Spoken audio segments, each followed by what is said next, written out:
სენსაციური გამარჯვება ევრობასკეტზე. პირველი ემოციები და პირველი კომენტარები. დამაჯერებელი გამარჯვება დინამო არენაზე. რას ამბობენ ფეხბურთელები მატჩის შემდგომ. ამ და სხვა საინტერესო სიახლეებისთვის უყურეთ ვიდეოს ბოლომდე. დავიწყოთ კალათბურთით, სადაც საქართველოს ნაკრებმა ევრობასკეტზე მორიგი სენსაცია მოახდინა. ჩვენმა ბიჭებმა მერვედ ფინალში ფავორიტი საფრანგეთი 80-70 დაამარცხეს და ისტორიაში პირველად მეოთხედ ფინალში გავედით. ამ შესანიშნავ და დაძაბულ შეხვედრაში საუკეთესო შედეგები კაპიტანმა თორნიკე შენგელიამ და კამარ ბოლდუინმა აჩვენეს. ორივე მათგანმა 24 ქულა მოაგროვა. მამუკელაშვილის ანგარიშზე კი ორმაგი დუბლია, 14 ქულა და 11 მოხსნა.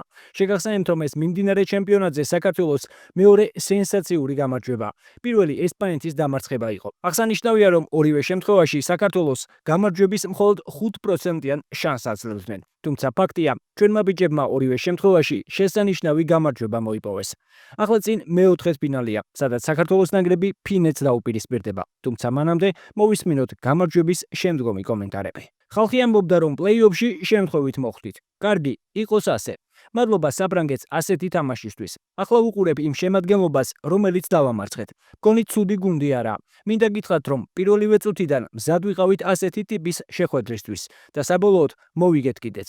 მადლობა ჩემი გუნდის ყველა წევრს, სამწვრთნელო შტაბს, ექიმებს და ყველა იმ ადამიანს, ვინც საქართველოდან ჩამოვიდა. სამედიცინო შტაბის დიდი დამსახურებაა, რომ ამ დრომდე სრული 12 კაციანი შემადგენლობა ვყავს. მოკლედ, ისევ აქ ვართ. ძალიან დიდი მნიშვნელობა აქვს ხო დღევანდელ გამარჯვებას, აქვს უდიდესი მნიშვნელობა. მოკლედ რო აღწეროთ, დღეს ისტორია დავწერეთ ხო? ეს არის თითოეული ჩვენთაგანის დამსახურება, ეს არის თითოეული ჩვენთაგანის ჩადებული შრომა პირველი დღიდან. რამაც დღის ბოლოს გამოიღო შედეგი. მაგრამ კიდევ ერთხელ ვიმეორებ, ვართ ძალიან გახარებულები. ისევე როგორც ვიყავით გახარებულები, რომ გავედით ჯგუფიდან, მაგრამ არა კმაყოფილები. კი, დღეს ძალიან გვიხარია, რომ ისტორია დავწერეთ, მაგრამ დღეს საღამოდან უკვე მობილიზებას დავიწყებთ ფინეთის მოემზადებით ფინეთის თამაშის თვის. ერთი რაც მინდა დავამატო, რომ ძალიან ამაყი ვარ ჩემი გუნდელებით, ჩემი მწვრთნელებით, სტაფით, ექიმებით, ყველათი. ყველა იმ ხალხს მინდა გადაუხადო მადლობა, ვინც ამ ხელაგზაზე ჩამოვიდა საგულშემატკივროდ და დღეს ერთი წამით არ გაჩერებულან და არ ჩვენთვის არ მოუციათ მოდუნების საშუალება. იგზნობოდა თითქოს სახში თამაშობდით თბილისში და ყველა იმ მაყურებელს, ვინც მოახერხა ჩამოსვლა და შორიდან გვადევნებდა თვალყურს და ყოველთვის გვერდში გვიდგა საგებული თუ მოგებული თამაშის შემდეგ. ყველას ძალიან დიდი მადლობა გადაუხადა. თუ შეგეკითხებოდი ამ თამაშის წინ რომელი უფრო რთული სიტუაცია იქნებოდა საფრანგეთის წინააღმდეგ თუ ფინეთის წინააღმდეგ, ალბათ დღეს ვიტყოდით, რომ ფინეთის წინააღმდეგ უფრო რთული იქნებოდა, მაგრამ გავართვით თავი ხო, მადლობა უფალს. ასევე როგორც ვთქვით, სათანადოდ მოემზადებით ფინეთის წინააღმდეგ. დღეს ამ მომენტში ახლა არ შემიძლია ბევრ რამეზე გიპასუხო. უბრალოდ სასტუმროში დავბრუნდებით, შევიკრიბებით და როგორც გითხარი, დავიწყებთ უკვე დღეს საღამოს მომზადებას ფინეთის თამაშისთვის. კიდევ ერთხელ შეგახსენებთ, რომ მეოთხედფინალში საქართველოს მეტოქე ფინეთი იქნება. ეს შეხვედრა 10 სექტემბერს გაიმართება. თქვენ რას ფიქრობთ? შეძლებენ ჩვენი ბიჭები კიდევ ერთი სენსაციის დაფიქსირებას. დაწერეთ თქვენი აზრი კომენტარებში. ახლა კი ფეხბურთი და დინამო არენა, სადაც საქართველოს ნაკრებმა 2026 წლის მსოფლიო ჩემპიონატის შესარჩევი ეტაპის მეორე ტურში ბულგარეთი დამაჯერებლად 3-0 დაამარცხა. აღსანიშნავია, რომ თურქეთთან მარცხის შემდეგ ვილისანიოლმა რამდენიმე ცვლილებას მიმართა. გუნდის კაპიტანი გურამ კაშია სათადარიკო და სკამზე იყო და გუნდს ხვიჩა კვარაცხელია მოკაპიტნა. პირველი გოლი კი სწორედ მან გაიტანა. ამ შეხვედრაში სადებიუტო გოლი გაიტანა ნიკა გაგნიძემაც. საბოლოო ანგარიში კი გიორგი მიკაუტაძემ დააფიქსირა. დამაჯერებელი გამარჯვების შემდეგ ფეხბურთელებმა მედიასთან ისაუბრეს. რა თქმა უნდა, კარგი რეაბილიტაცია იყო. გინდა გვეფიქრებოდა იმაზე, რომ ვარ წაგვეგო დღეს როგორ იქნებოდა თამაშს, მე ყველა მაგაზე ფიქრობდა. მაგრამ ჩემი აზრით ყველაფერი წინ არის. ჩვენ ბერჯერ დავამტკიცეთ, რომ ყველა გუნდთან თამაში შეგვიძლია, ყველა გუნდთან გამარჯვება შეგვიძლია და უნდა მოვემზადოთ ოქტომბრისთვის მაქსიმალურად კლუბებში უნდა ვიჩამაშოთ და იდეალურ ფორმაში უნდა დავბრუნდეთ ოქტომბრისთვის, რომ ორივე თამაში წარმატებით დავასრულოთ. ოცნებაც რაღაც რთული იყო, არ წარმომედინა, რომ ერთ დღეს შემეძლო გუნდისთვის მე კაპიტნა, ეროვნული ნაკრებისთვის მით უმეტეს. და რავი, ძალიან ბედნიერი ვარ, უგზნობ ამ პასუხისმგებლობას, მაგრამ რა თქმა უნდა, სანამ კაშო ფეხბურთს თამაშობს, ის არის ჩვენი კაპიტანი და ძალიან ბედნიერი ვიყავი, რა თქმა უნდა, როცა მითხრეს, რომ კაპიტანი ვიქნებოდი დღეს და ვფიქრობ, რომ ამ ყველაფერს თავი კარგად გავარკვევ.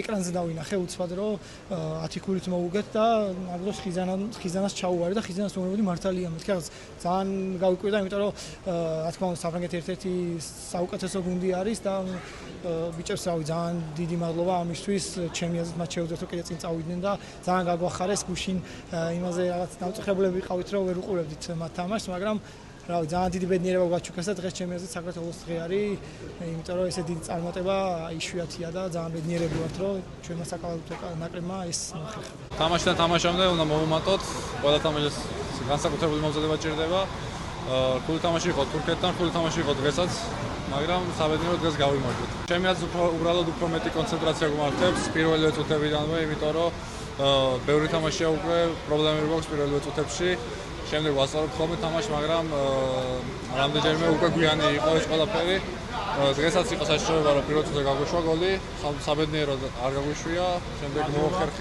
შემდეგ მოვახერხეთ და მოვიგეთ თამაში კლუბიდან წამოვედი ბედნიერი იმიტომ რომ მინდოდა თამაში ნაკრებში და ვიცოდი თუ თამაშები მელოდებოდა მომზადებული ჩამოვედი სამწუხაროდ თურქეთთან არ გამოვიდა ესეთი თამაში როგორც ყველა ველოდებოდით ძალიან გულს არ გამოგვივიდა ჩემი აზრით დღეს მოვახერხეთ და გავიმარჯვეთ მადლობა მინდა გადავუხადო გულშემატკივარს რადგან ეს ხალხი ვერ მაგ მოტივაციას და ენერგიას მაძლევს რომელიც მივყოლა მე მთელი წელი ყველამ ვიცით რომ პრემიერ ლიგაში თამაში არ არის მარტივი ბევრი ფეხბურთელს უჭირს ჩემი აზრით ადაპტაციის პერიოდი კარგად მიდის და გუნდის სრულფასოვანი წევრი ვარ ესე ვთვლი და იმედი მაქვს მალე დავიწყებ თამაშებს მომიწევს თამაშები და დავამტკიცებ რომ მე შემიძლია ლივერპულს თამაში თურქეთის მე ძალიან აუცილებელი იყო ესეთი გამარჯვება მით უმეტეს კარგი ფეხბურთი ვაჩვენეთ კარგი გოლები გავიტანეთ და ძალიან ბედნიერი ვარ ბიჭები ძალიან ბედნიერები არიან ყველა და ძალიან კარგი გამარჯვება იყო კლუბში ახლა ჩავალ პოზიტიურ დაწყობაზე და გავაგზავნებთ შრომას ვარჯიშებს და შევხვდებით შემდეგ შეგვიძლია რაც არ უნდა ხდებოდეს ნაკრებში ჩამოსვლა ჩემთვის ძალიან დიდი ბედნიერება ამიტომ ეს ყველაფერი ნაკრებს არ დაეთყობოდა არასდროს და არც დაეთყობა მომავალში იქნება მსგავსი ყველაზე რამე დაძაბულობა ჩაწყობილში რთულია რა ესეთ გუნდებთან თამაში რო ელოდები რომ მოიგებ შეიძლება კონცენტრაცია გაგებაროს მაგრამ არ მოხდა ეს ესე ძალიან ბედნიერი ვარ მით უმეტეს შრალი კარი ყოველთვის სასიამოვნოა და ეს არ მithქვამს და მინდა ვთქვა რომ დაიწყო მამარდადან რაც გააკეთა პირველ წუთებში მაგ მომენტიდან დაიწყო თამაში მამარდამ რა და ულოცავ ბიჭებს გამარჯვებას და მადლობა ძალიან დიდი გულშემატკივრებს ძალიან დიდი მადლობა იმიტომ რომ არ აქვს მათთვის ამის მნიშვნელობა როგორც ჩანს იმიტომ რომ მე გძნობდი ძალიან დიდ ხარდაჭერას მათგან უდინესესი ადაპტაციის პროცესი რა თქმა უნდა რთულია იქიდან გამომდინარე რომ წინ გადადგმული ნაბიჯია და ახალ ლეველზე ადიხარ მაგრამ ყველაზე კარგი ისაა რომ ყველანაირი საშუალებაა განვითარების ყველაფერი მაქვს და ეხლა ნათამაშები ჩავდივარ 2-90 წუთი მაქვს ნათამაშები ნაკრები ძალიან დამეხმარა ისევ და ძალიან დიდი იმედი მაქვს რომ დავიმკვიდრებ თავს იქაც. ბოლოს შეგახსენებთ რომ საქართველოს ნაკრები მომდევნო ორ შეხვედრას ოქტომბერში გამართავს. 11 ოქტომბერს ესპანეთის ნაკრებს სტუმრად დაუპირისპირდებით. 14 ოქტომბერს კი კვლავ სტუმრად შეეცდებიან თურქეთის ნაკრების დამარცხებას. წარმატებები ვუსურვოთ ჩვენს ბიჭებს. თქვენ კი თუ მოგეწონათ ვიდეო, დაალაიქეთ, გამოიწერეთ არხი და ჩართეთ ზარისხილაკი რომ არ გამოგშეთ შემდგომი საინტერესო სიახლეები.